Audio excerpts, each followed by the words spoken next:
हीरापुर नाम का एक गांव था। उस गांव के लोग बहुत शांत मिजाज के थे। इस गांव में एक परिवार रहता था जिसमें 4 लोग रहते थे, सुजाता और उसका पति और उसके माता पिता। गांव के सभी लोग बाहर टॉयलेट करने जाते थे। गांव के किसी भी घर में टॉयलेट नहीं थे। सुजाता की नई नई शादी हुई थी। उसे टॉयलेट के लिए बाहर जाना अच्छा नहीं लगता था। एक दिन वह अपने पति से कहती है, अजी मुझे टॉयलेट के लिए बाहर जाना अच्छा नहीं लगता है, आप घर में ही एक टॉयलेट बनवा सकते हो क्या? जिस पर उसका पति कहता है, ठीक है सुजाता, इस बारे में मैं माँ बापूजी से पूछकर बताता हूँ। फिर वह अपने माता और पिता से बात करने के लिए उनके पास जाता है और उनसे कहता है, माँ पिताजी, मैं आपसे एक बात कहना चाहता हूँ, क्या हम घर में ही टॉयलेट बनवा सकते हैं? जिस पर उसकी माँ कहती है, तुम क्या बात कर रहे हो बेटा, घर में टॉयलेट?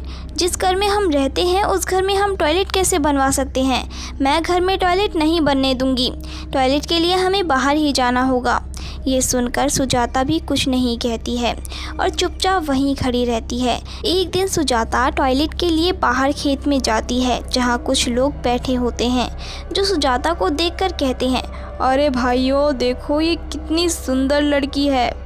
जैसे ही सुजाता उनके पास से गुजरती है वह लोग उसे पकड़ लेते हैं और उसे छेड़ने लगते हैं। तभी सुजाता चिल्लाती है, छोड़ो, मुझे जाने दो। लेकिन वह लोग उसे नहीं छोड़ते। कुछ समय बाद सुजाता अपने घर आती है। उसे बहुत गुस्सा आता है और उसे रोना भी आता है और वह कहती है, अब मैं किसी को मुंह दिखाने के लायक नहीं रही। सभी लोग मुझे ही गलत समझेंगे। मैं ज़िंदा नहीं रह सकती, मैं मर जाऊंगी। फिर सुजाता आत्महत्या कर लेती है। कुछ समय बाद उसकी आत्मा बाहर आती है और कहती है, अगर ये लोग टॉयलेट बनवा देते तो आज मेरी ये हालत नहीं होती।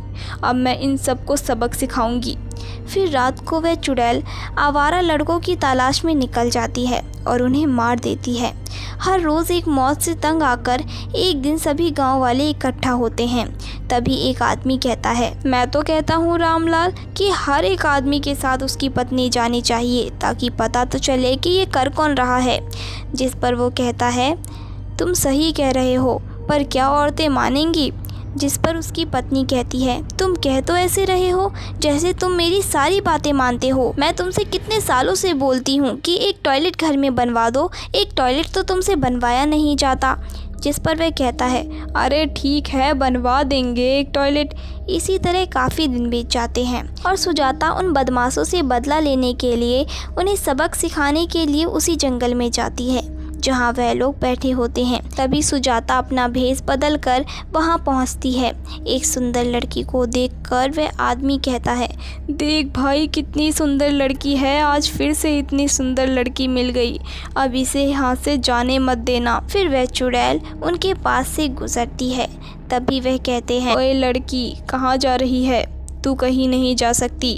तभी वह कहती है, सही कहा तूने, मैं तुझे मारे बिना कहीं नहीं जाऊंगी। जिस तरह तूने मेरी मौत की थी, अब मेरे हाथों तेरी मौत होगी। फिर वह उन्हें मार देती है। ये सभी नज़ारा एक औरत देख लेती है। वह भागती हुई गांव की तरफ जाती है और उनसे कहती है, तुम सभी गांव वालों की वजह से और घर वालों की वजह से बेचारी सुजाता को अपनी जान देनी पड़ी। इतना कहकर वह उन सभी को सारी बात बताती है। यह सुनकर सभी बहुत हैरान हो जाते हैं और उन्हें खुद पर शर्मिंदगी महसूस होती है।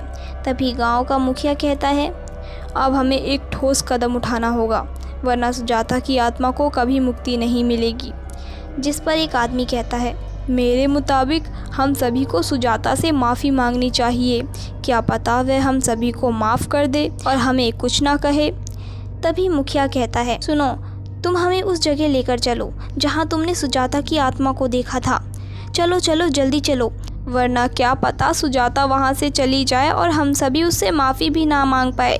फिर सभी मिलकर उस खेत में पहुँचते हैं जहाँ सुजाता ने सभी बदमाशों को मारा था। वहाँ अभी भी सुजाता खड़ी थी। तभी मुखिया कहता है, हमें माफ़ कर दो सुजाता बेटा। जिस पर उसका पति कहता है, हाँ सुजाता, मुझे भी माफ़ कर दो। अगर मैंने तुम्हारी बात मान ली होती तो आज तुम्हारी ये हालत नहीं होती। काश उस दिन मैंने थोड़ी सी हिम्मत की होती और तुम्हारे लिए एक टॉयलेट बनवा दिया होता तो तुम आज मेरे साथ होती। जिस पर उसकी सास कहती है, हाँ बेटा, ये सारी मेरी गलती है, मेरी ही वजह से तुम्हारी ये हालत हुई है, मैंने ही तुम्हारी बात नहीं मानी। जिस पर सुजाता कहती है, अरे आप लोग मेरे आगे हाथ मत जोड़िए, आप लोग मुझसे बड़े हो। अगर आप लोग सच में मुझसे माफ़ी मांगना चाहते हो तो आप लोग मेरी एक बात मान लो, आप सभी अपने अपने घर में एक टॉयलेट बनवा लो। मैं नहीं चाहती हूँ कि मेरे साथ जैसा हुआ किसी और के साथ भी वैसा ही हो। सही मायने में मुझे तभी मुक्ति मिलेगी। तभी मुखिया कहता है, हाँ हाँ बेटा, ज़रूर, हम सभी तुम्हारी बात ज़रूर मानेंगे। तभी वह चुड़ैल कहती है, माँ पिताजी, आप लोग मेरे पति की दूसरी शादी करवा दीजिएगा। जिस पर उसका पति कहता है, नहीं नहीं, मैं दूसरी शादी नहीं करूँगा। मैंने सिर्फ तुमसे ही प्यार किया है और मैं तुम्हारे अलावा किसी और से प्यार नहीं करूँगा। जिस पर वह चुड़ैल कहती है, तुम मेरी बात समझने की कोशिश करो। आपकी ज़िंदगी अभी बहुत लंबी है और मैं नहीं चाहती कि आप अकेले अपनी ज़िंदगी काटें। जिस पर उसका पति कहता है, ठीक है सुजाता, मैं तुम्हारे कहने पर दूसरी शादी कर रहा हूँ। फिर गांव वाले अपने अपने घरों में टॉयलेट बनवा लेते हैं और उसके पति की दूसरी शादी हो जाती है और सुजाता की आत्मा को मुक्ति मिल जाती है।